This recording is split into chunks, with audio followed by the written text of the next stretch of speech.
What's up, guys? So today we're doing a blade swap. All right, I just got these two knives in trade recently. These are two Spyderco Endura 4s. All right, they're both fully serrated here. You can see one is in black. All right, and the other one is in British Racing Green. Now, if you look at the stamping here on the tang, see this one is in VG10, and this one is in ZDP 189. So what makes this kind of strange is I've never seen a black, fully serrated, or, plain edge, doesn't matter either way, but I've never seen the black Endura in ZDP 189. Not to say it wasn't, a thing. It might have been, I just don't know about it. However, I do very much know about the British Racing Green fully serrated ZDP 189 model. Okay, it was actually quite popular. They discontinued it soon after Spyderco used ZDP 189, which is extremely hard. They very soon realized that fully serrated edges with that steel was just a no-go. It's just too hard of a steel to have a serrated edge, okay? So it's quickly discontinued. The reason I kind of think that these two knives had a blade swap, there's actually two reasons. One is, again, I've never seen the British Racing Green with the VG10, nor have I seen the black with the ZDP 189. However, I have seen them reversed. But also, if you look at the hardware here, okay, on these Enduras, you can see the back side of these screws. That's the presentation side, okay? The other side has the screw heads. The pivot screw was swapped on this green one.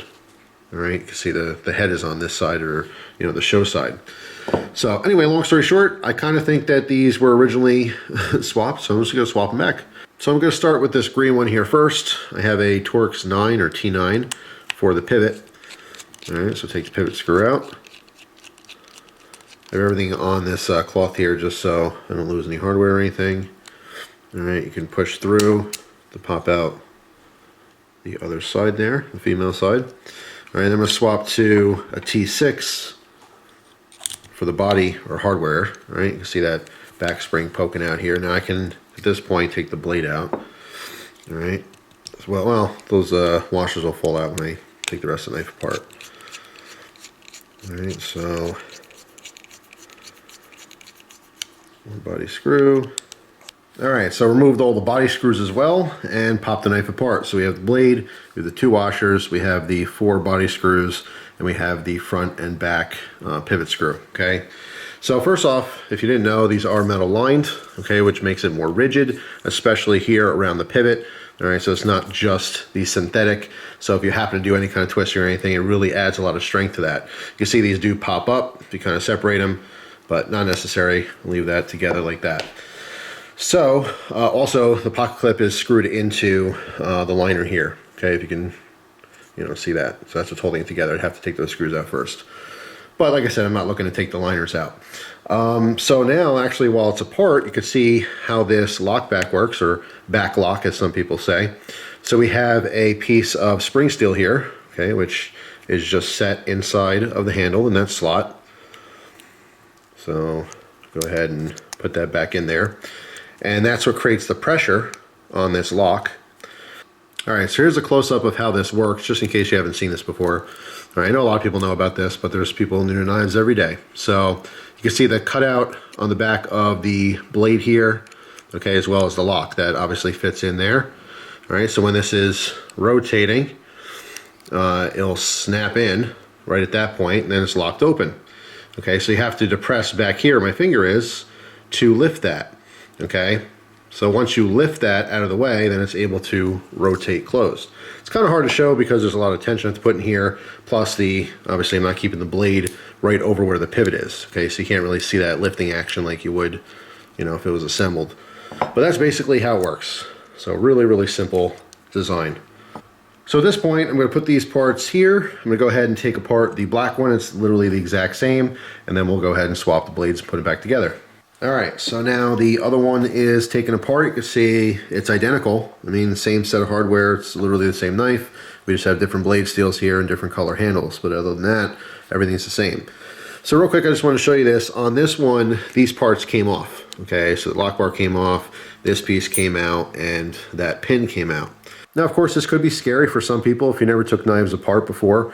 A lot of times hardware will fall out, it'll get lost in a carpet, you know, or on the floor somewhere. You know, springs will shoot out all over the place. So you just got to be really careful when you're doing this. One big step is while you're taking stuff apart, anything, not just knives, you can take pictures. Every time you move a part, every time you take a screw out, take a picture, you know, so you can always reference those later to see how it looked. But in this case, we want to put this pin back. This pin has a flat side to it. All right, kind of like, you know, a pivot screw. So that flat side, it only goes in one way on this frame. You see the little flat side on the front here. All right, so rotate it until it lines up, which is right there. Of course, pops through. And then we're going to put our spring back in the handle here. This is the little leaf spring. And then of course this piece. And keep in mind, you know, the shape of the cutout here. So if you imagine it to be like a little tomahawk blade or something, it's facing, you know, the blade. So obviously that lines up. All right, and actually I want to put it on this side of the spring. And it's just gonna rest like that. When we put the knife apart, we're gonna have to apply some pressure here. See how that popped out? Because there's no top scale, but no big deal. Let's put it back how it was. All right, and just rest this down. So there you go. So, like I said, the original purpose of taking these apart was to swap the blades. So that's what I'm going to do. Now the blades are swapped. I'm just going to put everything back together now. It is very frustrating sometimes, especially, you know, holding certain parts together. Again, really depends on the knife. I've taken knives apart that had, you know, like an open cage, or I guess it's not caged, it's an open bearing system where literally all the little bearings fell out. That was like a nightmare. And I've had other knives where, again, piece will fly across the room, never be found again. So you do have to be very careful when doing these projects. Obviously, doing a, you know, little area where, you know, things aren't going to get easily lost. You're not going to be distracted. But anyway, so yeah, the blades are out of the knives now and swapped. Now, quick note, at this point, with any knife, once you take it apart, you could polish all around the pivot here, okay, where the pivot screw goes, polish both sides of the blade, polish both sides of the pivot on the handle, of course, if it's metal. And that can give you a very, very smooth action when opening and closing, all right? So sometimes I do that when the knives are apart just because, you know, why not? In this case, I'm not going to. Just keep everything stock. But at this point, you could take a rag and clean, you know, all the dirt and gunk and stuff. It obviously builds up in your knives. Now, what you're looking at right here is the washer. And for me, most times when taking a knife apart, this is the most difficult thing to work with because what you want is the washers to be on both sides. So it's usually a scale, a washer, a blade, another washer, and then the other scale. But especially when kind of moving things around, these washers get pushed all over the place. So the best thing you could do is a little drop of oil. All right, you're gonna want to oil your pivot anyway. I got some Tough Glide here, one of my favorite go-to oils. So all you need is just a little drop. All right, even that's too much. Place your washer down. All right, you can rub it around a little bit. And that will keep it basically stuck to the blade for the most part to kind of keep it in place. All right, same thing with the other side. Tiny little dab of oil. Take that other washer, place it on there. And you can use a washer to rub the oil all around anyway because you want this whole section oiled. So there we go. We have two washers that are pretty much stuck in place. All right, makes it just a little bit easier to work with. And this is tricky with this particular knife because you have to kind of hold all these things together at once. I have to pull this back, which is going to create pressure. All right, that's going to want to pop up. So what I have to do is put pressure down on here, pressure down this way, make sure this screw doesn't fall out. All right. And all while doing that, I want to get the female side of the pivot screw, because remember, that's the round top.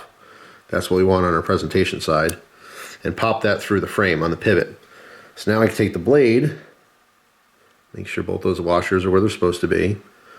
All right, and rest that just like this. Whoops, that's okay. I have a lot of pressure built up there right now, keep in mind. Now that the blade is in there, I don't have to keep the pressure down on this, but this is very volatile. The tiniest little bump and this stuff shoots all over the place. So I want to carefully take the other scale and I'm just going to rest it right on top. Kind of pinch it together because the back of these screws, which by the way, when I took this off, you can see here, all of these female screws for all the hardware still in the knife. You want to make sure those are still there, because obviously they can pop out as well. All right, so now what you want to do is to press the lock a little bit, close the knife, and you have to wiggle this around until you can push that female screw all the way in. Okay, so it is all the way in now. I could take the male side of the pivot screw. I can drop that in. Rest the knife now for a second. Have to swap my bits back to the T9, all right, which is the pivot screw size. Come in here, get that screw head. I'm going to back it off a little bit. I don't know if you could tell, let me zoom in, but there's actually a little washer that goes around that pivot screw right there as well. You can see that? All right, so make sure that's there as well. Turning left to make sure I'm lined up with the screws before I tighten everything down. So right now, it doesn't matter how tight this is. Okay, you just want to assemble the knife first, then you can play around, you know, with the action. So now for this one, I have all the hardware over here. So one at a time, I'm just going to put these 4 body screws back in. All right, so now this one is all done. So this is a black, fully serrated VG10 Endura. So now I want to go ahead and just replicate the same thing for this one. All right, so we are all done now. At some point when I was putting this one back together, there was a washer. I had a third washer, so obviously the back one fell out. I had to take everything apart again and put it back in there, but we are good to go now. The pivots are tensioned properly. All right, so there's no blade play in either one of these knives. Back to black and VG10 and British Racing Green and ZDP 189. So yeah, there it is. Hopefully you guys found this to be somewhat educational. If not, maybe entertaining. Either or. Thanks for watching. And I hope you guys have a wonderful day. I'll see you tomorrow with a brand new video. Take care.